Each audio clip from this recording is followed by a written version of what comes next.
Hello everyone, welcome back. Study ম্যাথমেটিক্সে প্রত্যেকে স্বাগত জানিয়ে ক্লাস 7 থেকে আমরা পেজ নাম্বার 8 আর চ্যাপ্টার 1 আজকে ভিডিও পার্ট নাম্বার 10 আমরা এখান থেকে শুরু করব।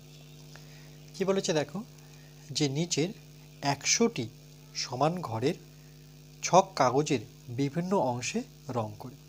তো টোটাল আছে এখানে 100টা ঘর। যদি গণো তাহলে দেখো 1 2 3 4 5 6 7 8 9 10, এইদিকে 10টা আছে, এই দিক থেকে গণ 1 2 3 4 5 6 7 8 9 10, এদিকেও আমার 10টা। তাহলে 10টা যদি গুণ করি টোটাল 10 10 কত, 100টা টোটাল ঘর আছে এখানে।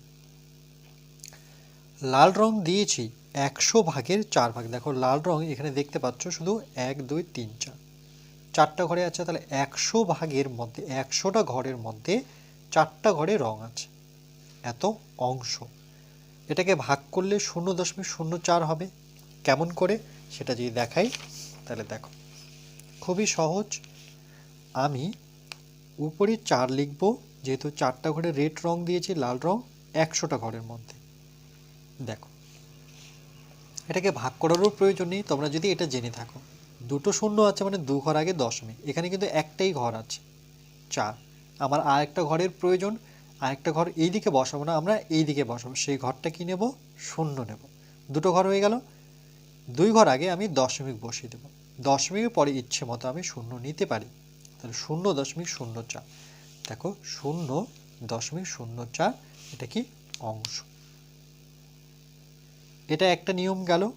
নতুবা তোমরা 100 দিয়ে, মানে উপরে যেমন 4 ছিল নিচে কত ছিল 100, এই 100 দিয়ে তুমি 4কে তো ভাগ করতে পারবে না, তার জন্য তোমাকে দশমিকের সাহায্য নিয়ে এটাকে শূন্য বসাতে হবে। তারপরেও দেখো এটা ছোটই থাকলো 40, তারপরে আমাকে শূন্য নিয়ে শূন্য বসাতে হবে। মনে রাখবে একটা দশমিকের জন্য একটা শূন্য হয়, আর একটা শূন্যর জন্য 100, মানে শূন্য নিতে পারি। 400 হলো, তাহলে এখানে 4 দ্বারা যদি গুণ করি তাহলে 4 কে 4, দুটো শূন্য মিলে গেল। তাহলে 0.04কে আমি বলতে পারি 0.04। বোঝা গেল তাহলে কি করে আসলো। তাহলে আমরা বলতে পারবো শতকরা 4 ভাগ, শতকরা 4। এই 100কে এবার একটা খুব সুন্দর দেখো, এই 100কে আমরা শতকরা বলবো। শতকরা মানে আমি বলতে চাচ্ছি শতকরা যেখানেই পাবো সেখানে আমি 100-র হিসেবে আসবে। এই শত কথার অর্থই মানে হচ্ছে শত, একক দশক শতক, তাই না? দেখো শতক আসে, শতক মানে আমরা কি জানি 100, সেখান থেকেই আসছে শতকরা। তাহলে শতকরা কথা যখনই পাবো তার মানে 100, এখানে 100ই হচ্ছে আমার রাজা। তাহলে শতকরা, এই যেহেতু 100 ছিল তার জন্য এটাকে শতকরা 4, বা এটাকে 4% ঘরে লেখা যায়। এটাকে আমি 4% বলতে পারি। যদি কখনো এভাবে থাকে যে উপরে 4 নিচে 100, এটাকে আমি এই 100 জায়গায় আমি পার্সেন্ট করতে পারি। ক্লিয়ার? যদি 100 থাকে তাহলে কিন্তু পার্সেন্ট করতে, এটা যদি 5/100 থাকে তাহলে 5%, যদি 10/100 থাকে তাহলে কত পার্সেন্ট হবে, 10%। এই 100 জায়গায় আমি পার্সেন্ট লিখবো। আবার পার্সেন্টকে তুললে দেখো এটা থেকে এটা করতে পারি, যখন পার্সেন্ট থাকবে এই পার্সেন্টকে তুলে আমি নিচে বসাবো, এই সংখ্যাটা ঠিক নিচে বসাবো 100। যদি আমাকে বলে থাকে যে 30%, তাহলে কিভাবে করব, উপরে আমি 30 লিখব আর পার্সেন্টকে তুলে আমি নিচে 100 বসাবো। ক্লিয়ার হচ্ছে? চল এবার দেখো কি বলেছে, বলেছে হলুদ রং দিয়েছি 100 ভাগের কত ভাগ, দেখো 1 2 3 4 5 6 7। তো আমরা দেখতে পাচ্ছি যে এখানে 100 ভাগের 7 ভাগ মানে 7টা ঘরে হলুদ রং দিয়েছে। তাহলে নিচে বসবে 100টা টোটাল ঘর, 100 ঘরের মধ্যে সে 7 ঘরে কি দিয়েছে, হলুদ রং দিয়েছে। তাহলে শতকরা কত বোঝায়, 7 বোঝায়, বা এটাকে 7%। এটারও একটা মানে আছে, দেখো শতকরা 4 আবার বা 4%। দেখো যখন আমি শতকরা কথাটা উল্লেখ করে দেব, শতকরা, শতকরা বানানটা ভুল করলাম, শতকরা, এটাকে আমি 4 বলতে পারি, তখন কিন্তু পার্সেন্ট দেব না। এই পার্সেন্ট দেব না বলে আমি শতকরা কথাটা লিখে দিয়েছি। যদি আমি শতকরা কথাটা লিখতে চাচ্ছি না তাহলে আমাকে 4%, এই পার্সেন্টকেই বাংলায় বলা হয় শতকরা। ওকে, তার জন্য এটা বাদ দিয়ে লিখেছি। দেখো 7% যখন লিখবো তখন শতকরা কথাটা লিখবো না, যখন শতকরা লিখবো তখন পার্সেন্ট চিহ্নটা আমরা দেব না। পরে দেখো সবুজ রং দিয়েছি, তাহলে সবুজ রং গণি 1 2 3 4 5 6 7 8 9 10। তাহলে 100 ভাগের আমরা কত ভাগ দিয়েছি? 10টা ঘরে আমরা সবুজ রং দিয়েছি।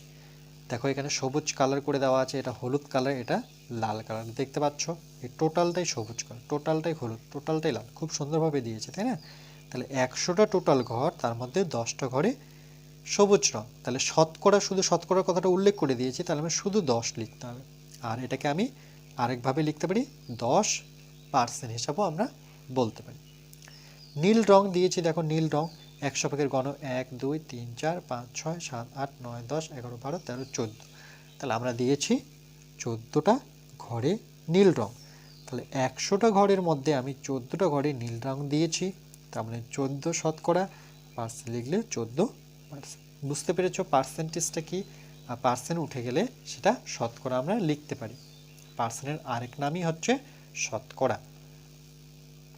এটাকে ইংলিশে আমরা বলছি পার্সেন্ট, কিন্তু এটাকে শতকরা বাংলায় বলবো এই চিহ্নটাকে। ফাঁকা ঘর পূরণ করি, দেখো 100 ভাগের ভগ্নাংশ, এগুলোকে ভগ্নাংশ, দেখো প্রত্যেকটাকে এগুলো কি ভগ্নাংশ। সেটা কি ভগ্নাংশ সেটা এখানে বলেনি। ওকে, এটা গেল প্রকৃত ভগ্নাংশ। মানে প্রকৃত ভগ্নাংশ বলতে লব ছোট হর বড়। দশমিক ভগ্নাংশ, এটাকে দশমিকে নিয়ে গেছে কি করে? 2 ঘর আগে কি করতে হবে? আমাকে দশমিক বসাতে হবে, তাই না? তাহলে চলো এটা আমি একটু দেখিয়ে দিচ্ছি। যে আমার ছিল কি 100, আচ্ছা আগে 100 লিখে নিই। 100 ভাগের 6 ভাগ, এটার মানে কি? কি করে আমরা দশমিকে আসবো? আমার তো দুটো ঘরের প্রয়োজন, দুটো শূন্য, তাহলে একটা 6 দেখতে পাচ্ছি, আর একটা আমি পিছনে মানে এই দিকে আমি একটা শূন্য নিয়ে দেবো। তাহলে দুটো ঘর হয়ে গেল, 2 ঘর আগে দশমিক বসিয়ে দেবো। মনে রাখবে দুটো শূন্যর জন্য 2 ঘর আগে দশমিক। তাহলে এটার উত্তর 0.06। যেহেতু দশমিকটা চোখে পড়ে না, তার জন্য আমি একটু শূন্য নিয়ে নেবো। দেখো, তাহলে দেখো এবার দশমিকটা একদম স্পষ্ট বুঝতে পারছে, 0.06, রাইট? দেখো শতকরায় কিভাবে লিখবো? শতকরা আমি ডাইরেক্ট লিখবো 6, যেহেতু নিচে 100 আছে, তাহলে এটাকে ডাইরেক্ট শতকরায় আমি 6 দিতে পারি। ওকে, এবার দেখো 26/100। তাহলে চলো আমরা এটা করি, যে 26/100 মানে এটাকে বোঝায় 100 ভাগের 26 ভাগ। এটাকে কি করে করব? দেখো এখানে অলরেডি কিন্তু দুটো ঘর আছে, তাহলে শুধু আমাকে 26ই লিখতে হবে। 1 2 ঘর আগে দশমিক বসিয়ে দেবো, তাহলে আর আমার শূন্যর প্রয়োজন, মানে এটা ভাগ করার প্রয়োজন হচ্ছে না। ওকে, তাহলে তার দশমিকের আগে আমি ইচ্ছে মতো একটা শূন্য নিতে পারি। তাহলে 0.26, তাহলে এখানে হবে আমার 0.26, রাইট? আচ্ছা, বা 0.26ও লিখতে পারো। পার্সেন্টেজ কি করে দেখাবো? শুধু যেহেতু পার্সেন্টেজ বলেনি, শতকরাই বলেছে, শতকরা কথাটা দেওয়াই আছে, তার মানেই বোঝায় এটা পার্সেন্টেজ। শতকরার আরেক নাম সাইন হচ্ছে পার্সেন্টেজ। তাহলে শুধু লিখবো আমরা 26 লিখবো। 15 ভাগের 100, মানে 100 ভাগের 15 ভাগ। চলো এটাকে দেখে নিই, 100 ভাগের 15 ভাগ। তাহলে 100 ভাগের 15 ভাগ সমান সমান।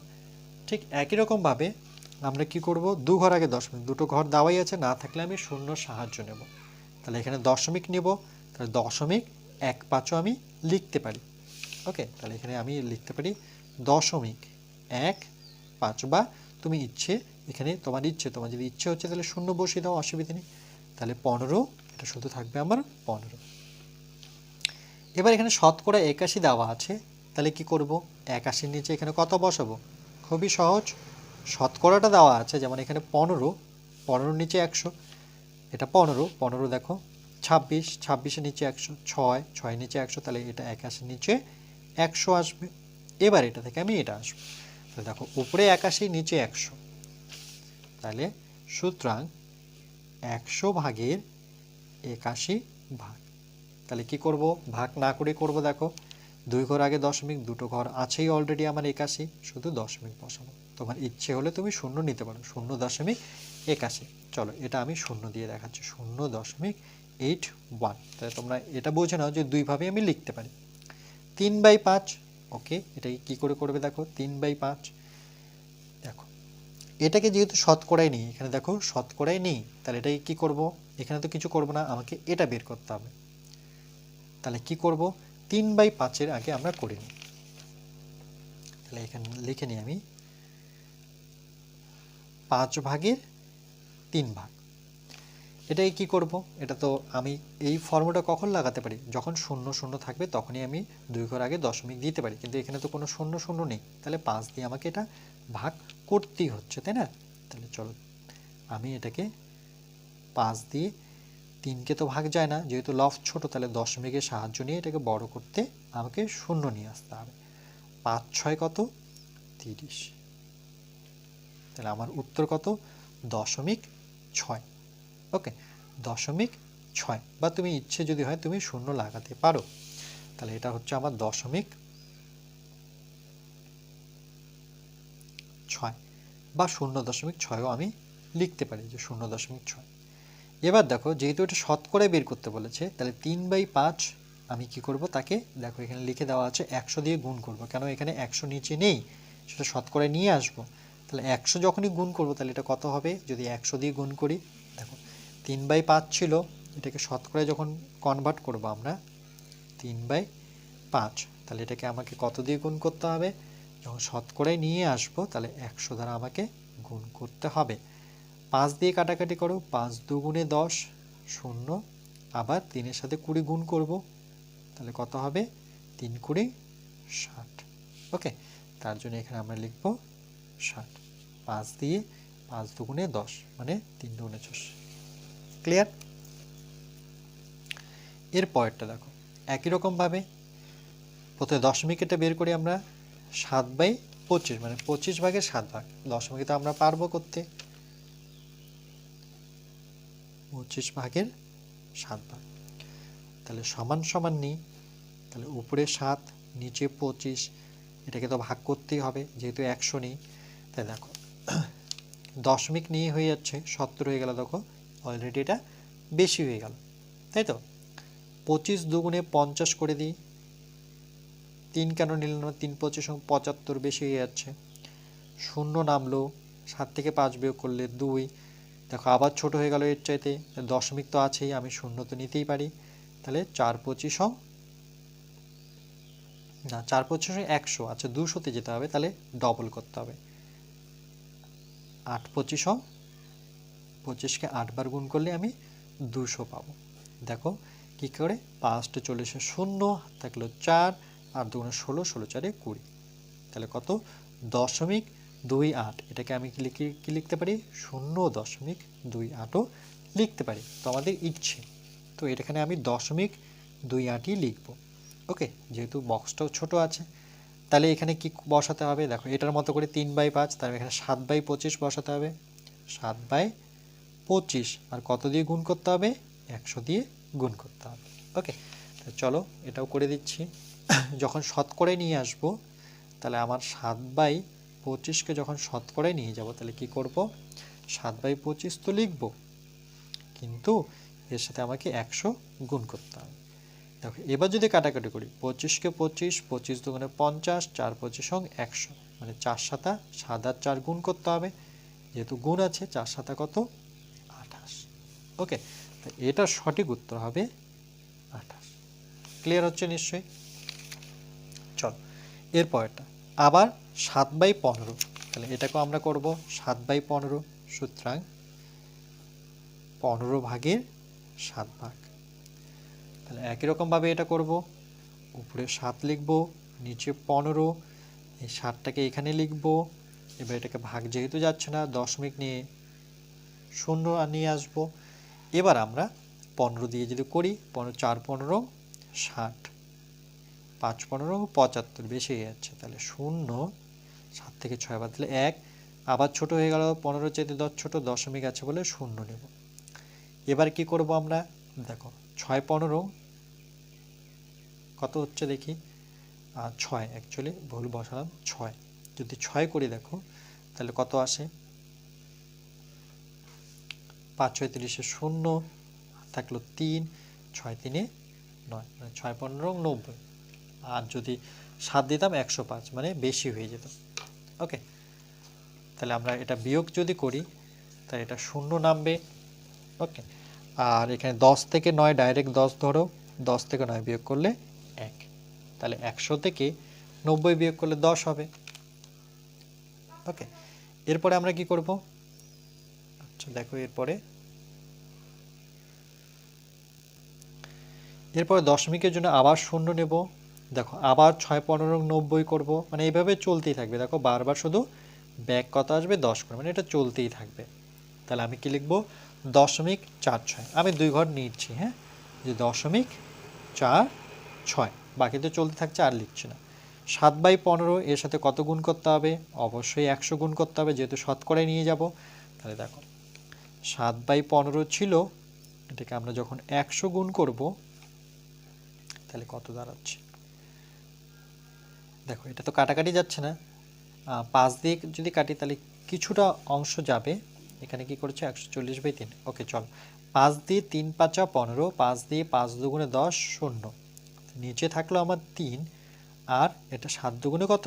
14, মানে 140। এই 140কে আমরা যদি 3 দিয়ে ভাগ করি তাহলে দেখো কত হচ্ছে? আমরা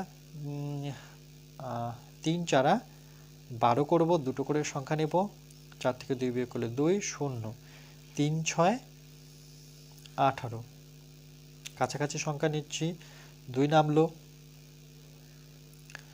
ওকে, এই 2 চলে গেল, আমি দশমিকে নিয়ে আসবো না, এই 2 চলে গেল উপরে, এই 3 চলে আসলো আমার নিচে, মানে 46/2/3। দেখো 46 পূর্ণ 2/3। ওকে, এটা করলাম।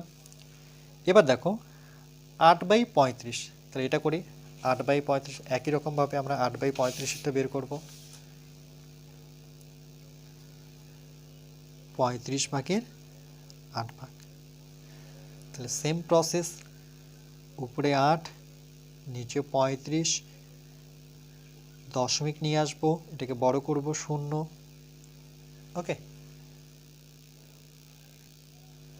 এবার দেখো 35 দুগুণে আমি কি করতে পারি? 70। 3 35 সঙ্গে বেশি হয়ে যাচ্ছে, বিয়োগ করি, 0, 7 আর 1 8, দশমিক আছে, আমি 0 নিয়ে চলে আসি। এবার কত দিয়ে করব? দেখো 35 দুগুণে 70, 3 35 সঙ্গে কিন্তু বেশি হয়ে যাবে, তাই না? মানে 70-এর সাথে 35 যোগ করলে 105, মানে বেশি হয়ে যাচ্ছে। আবার আমি 2 দিয়ে করব, তাহলে কত হচ্ছে? এটা হচ্ছে আমার আবার 70 আসবে, বিয়োগ করব 0, 10 থেকে 7 বিয়োগ করলে 3, মানে 30, আবার 0 নেব। এবার দেখো আমি এটা যদি 8 দিয়ে করি কত আসে দেখি?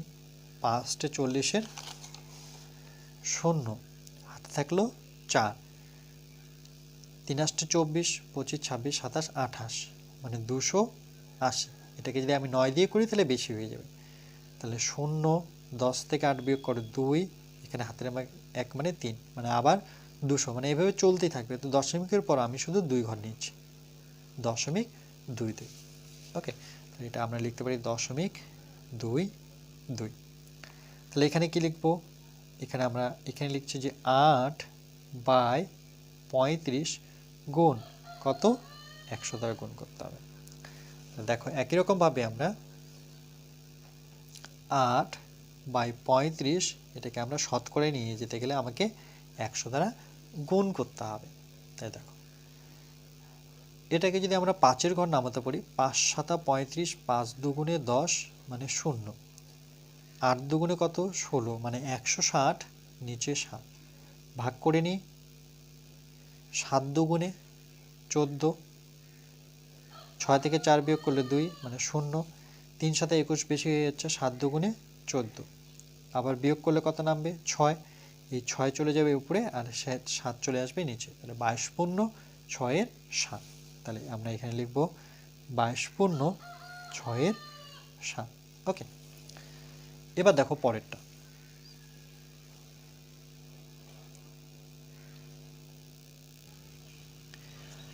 এর পরেরটা দেখো, যেটা 0.25 আছে, বাকি দুটো ঘর খালি আছে, তাহলে কিভাবে করব? দেখো আমার দশমিকটা দেওয়া আছে, মানে দেওয়া আছে 0.25, তাই এটাকে কি করে আমরা ভগ্নাংশ করব? খুবই সহজ। আমরা কি করব, দশমিকটা তুলব। দশমিকের জন্য নিচে আসবে 1, আর দশমিক পরে দুটো সংখ্যা আছে বলে দুটো শূন্য। তাহলে দশমিকও উঠে গেল, শূন্য উঠে গেল, তাহলে কত দাঁড়ালো? 25/100। একটা পেয়ে গেলাম। তাহলে এখানে আমরা লিখব, উপরে লিখব 25, নিচে লিখব 100। এবার এটাকে যখন আমরা দশমিকে মানে কি কনভার্ট করব, মানে দেখো 25/100, এটা শতকরা কনভার্ট করতে গেলে কি হবে? শুধু আমার 25 হবে, কেন আমার 100 অলরেডি নিচে আছে, তাই না?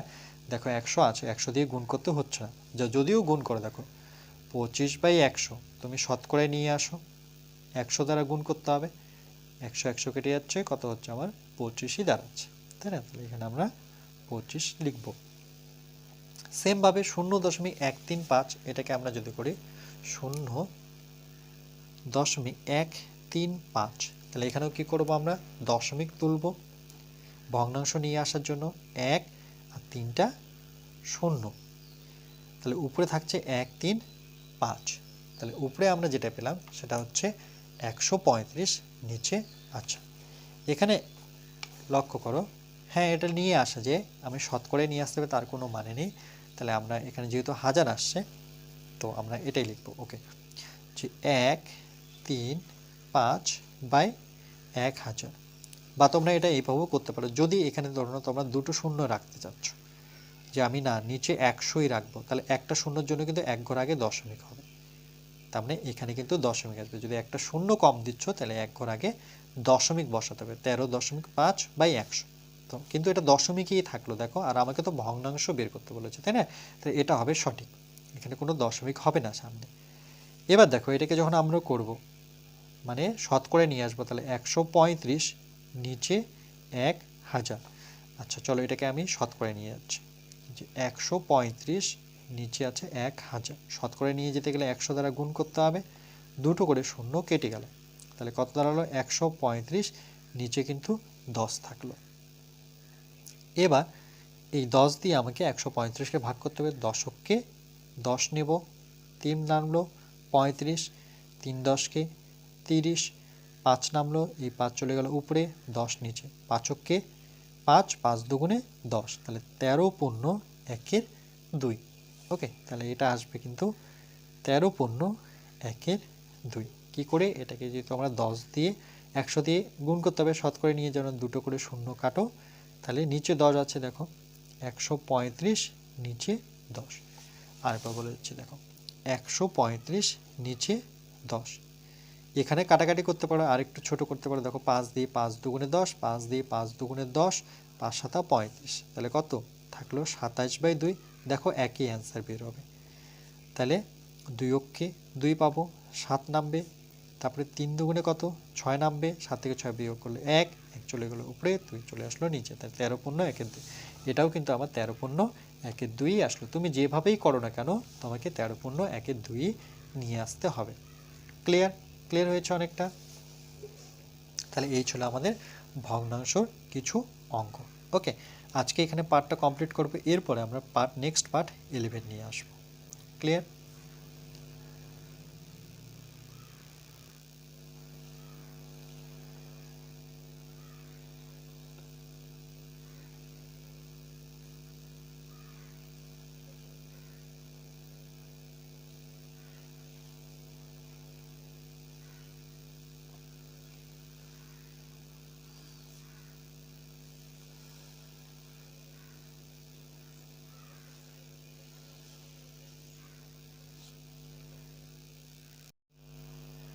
আচ্ছা, এই ভিডিওটা কমপ্লিট করার আগে আমরা পেজ 9-এর কিছু আমরা অঙ্ক দেখে নেব। কি বলেছে দেখো, যে আজ সকাল থেকে খুব বৃষ্টি হচ্ছে, তপন ভেবেছিল স্কুলে যাবে না। দেখো বৃষ্টি হচ্ছে, কিন্তু স্কুলে না গেলে তপনের ভালো লাগে না, তাই সে ছাতা মাথায় দিয়ে কোনো রকমে স্কুলে গেল। রাস্তায় খুব জল জমেছে, অনেকেই স্কুলে আসতে পারেনি, অনেকে আবার ভিজে গেছে, তাই বাড়ি চলে গেছে। এটা একটা গল্পের মতো পড়লাম, এরপরে দেখি আমরা কি বলেছে। 5 নম্বর পয়েন্ট বলছি, স্কুলে আমাদের ক্লাসে 30 জন এসেছে। আমাদের ক্লাসে মোট ছাত্রছাত্রীর সংখ্যা ছিল 60 জন। সবাই আসতে পারেনি কারণ বৃষ্টি পড়ছিল। আমরা শতকরা কতজন এসেছে হিসাব করে দেখি। ওকে, তাহলে দেখো 60 জনের মধ্যে এসেছে কতজন? 30 জন। তাহলে একজনের মধ্যে কি ঐকিক নিয়ম, নিয়মটাকে বলা হয় ঐকিক নিয়ম। ঐকিক নিয়ম ক্লাস 6-এ আমরা শিখেছিলাম। একজনের ক্ষেত্রে কম হয়, আর যখনই কম কোনো কিছুকে বোঝায় সেই ক্ষেত্রে আমরা ভাগ নিয়ে আসব। ভাগ বলতে এখানে 30 উপরে 60 নিচে আসা মানেই ভাগ। কেন কি 30-এর সাথে যদি আমি 60 ভাগ লিখি তাহলে পরবর্তী কি 30টা উপরে থাকবে, 60টা নিচে নিয়ে যাবে। এবার যেহেতু শতকরা বের করতে বলেছে, দেখো, আর শতকরা মানেই মনে রাখবে যেখানে শতকরা কথাটা আসবে সেখানে 100 আসবে। শতকরা মানেই 100। ওকে, তাহলে 100 জনের মধ্যে এসেছে, তাহলে 30 নিচে হচ্ছে 60, আর 100 জনের মধ্যে সেটা বেশি হবে। একজনের মধ্যে যদি কম হয় তাহলে একের চাইতে 100 বড়, তার জন্য এটা গুণ হবে। 0 0 যদি কেটে দিই, আচ্ছা দেখো 3 দিয়ে 3 অক্ষ 3, মানে এটা আমি একটু তোমাদের খাতায় দেখাতে চাই কাটাকাটিটা কি করে করছে। দেখো এখানে ছিল আমার 30, নিচে ছিল 60 গুণ 100, এটা আমরা কাটাকাটি করব। ওকে, তাহলে দেখো এর থেকে আমি একটা শূন্য, এর থেকে একটা শূন্য কেটে দিই, তাহলে আমার থাকলো কি 30, নিচে কিন্তু 6, এটা কিন্তু 6 ইন্টু 10 থাকলো, তাই তো? দেখো 3 অক্ষ 3 কাটি, এখানে শূন্য দিই, 3 দিয়ে এটাকে 3 দুগুণে 6, 2 দিয়ে 10কে কাটো 5, তাহলে থাকলো আমার কত 10 গুণন 5 মানে 5 10কে এটা কত 50 জন। সেটাই করেছে, দেখো 50 জন লিখেছে। এটা পরবর্তীতে 10 আসবে, এখানে 2 আসবে, 2 দিয়ে এটা কাটলে 5 আসবে। সেটা আমি খাতায় করে দিয়েছি, তোমরা বুঝতে না পারলে সেই খাতাটা দেখে নাও। আজ আমাদের ক্লাসে উপস্থিতির সংখ্যা শতকরা যখন লিখবো তখন পার্সেন্ট দিব না, শুধু 50 লিখব। বা যখন শতকরা লিখবো না তাহলে আমি লিখবো এভাবে যে আজ আমাদের ক্লাসে উপস্থিত সংখ্যা 50%, এভাবে লিখতে পারি। আর যখন শতকরা কথা লিখবো তখন কিন্তু এইটুকু লিখতে পারবো না, শুধু 50 জন লিখব। কিন্তু গতকাল আমাদের ক্লাসে 25% উপস্থিত ছিল। আরেকটা কন্ডিশন দিয়েছে, গতকাল আমাদের ক্লাসে 25% অনুপস্থিত ছিল, মানে আসেনি, তাই তো? তাহলে হিসাব কষে দেখি গতকাল কতজন আসেনি, অনুপস্থিত মানে আসেনি। তাহলে 25% অনুপস্থিত ছিল, এটার মানে অর্থাৎ দেখো এভাবে লিখতে হয়, খুব সুন্দরভাবে লিখেছে। আমরা এইভাবে কষে দেখি যেগুলো আছে এইভাবে করবো সব। যে 25% অনুপস্থিত কথার অর্থ কি? এটা হচ্ছে এই যে পার্সেন্ট মানেই 100, মনে রাখবে যেখানে পার্সেন্টেজ চিহ্ন থাকবে এখানে 100 লুকিয়ে আছে। তাহলে আমরা কিভাবে নেব, 100 জনের মধ্যে অনুপস্থিত ছিল কতজন, এই সংখ্যাটা 25 জন। একজনের মধ্যে কম হবে, তার মানে 25 উপরে নিচে 100। ওকে, এবার আমার 60 জনের হিসেবটা বের করতে হবে। কেন কি দেখো এখানে 60 জনের একটা হিসেব ছিল, লক্ষ্য করো যে আমাদের ক্লাসে মোট ছাত্রছাত্রীর সংখ্যা কত 60 জন। তাহলে 60 জনের হিসেবটা আমাকে বের করতে হবে। অনুপস্থিত ছিল 100 জনের মধ্যে 25 জন, একজনের মধ্যে কত, আর 60 জনের মধ্যে কত। 60 জনের মধ্যে বেশি হবে, তাহলে এখানে হবে আমার 60, এখানে 25 ছিল, নিচে হবে 100। তার মানে কী দাঁড়াচ্ছে, কাটাকাটিটা এখানে করে দিচ্ছি যে 25 নিচে 100 ইন্টু 60। 0 0 যদি কেটে দিই, 2 দিয়ে কাটি 3, 2 দিয়ে কাটলে 5 দুগুণে 10, এটা 5 5 5 25, এটা গুণ অবস্থায় আছে মানে 3 5 15 জন। তাহলে গতকাল আমাদের ক্লাসে 15 জন অনুপস্থিত ছিল। ওকে, খাতায় করলাম না, কেন এখানে বইয়ে করে দেওয়া আছে, শুধু আমি ক্যালকুলেশনগুলো একটু তোমাদের গুণগুলো দেখিয়ে দিলাম। ওকে, এবার নেক্সট আমরা পার্ট নাম্বার 11-এ বাকি অঙ্কগুলো করব। ওকে, এখানে একটু আলোচনা ছিল তাই এই ভিডিওর মধ্যে কমপ্লিট করলাম। নেক্সট 10 পেজ আমরা নিয়ে আলোচনা করব।